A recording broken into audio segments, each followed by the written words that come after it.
And now, a Zone at 91.3 91 second movie review. 5, 4, 3, 2, and action! I should start by saying that the Russo brothers' The Gray Man is a movie that I would ultimately recommend. It's a quick-paced, action-packed, 2-hour escape from reality, and I don't want that message to get lost in amongst all of my gripes. I did have a number of grievances with the film, but I mean, not enough to turn it off. That being said, is okay enough to not turn it off what Netflix was really going for when they set out to make a film with a $200 million price tag? Promoted as Netflix's most expensive movie, there were certainly scenes that had me saying, wow, that looks expensive.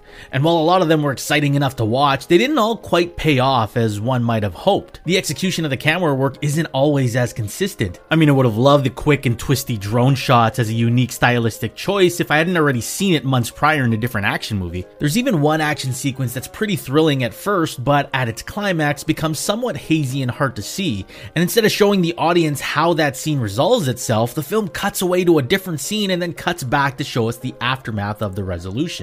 It's almost as if the Russos took a look at their budget mid-scene and realized that they don't have enough in the bank to finish it.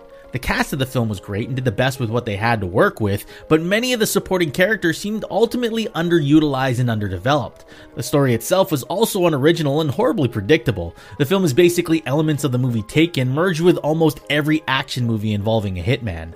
All in all, The Gray Man is like an end-of-the-week meal where your plate consists of microwave bits of leftovers from the days prior. It's not super exciting, but easy enough to swallow and tide you over. Cut! That's a wrap!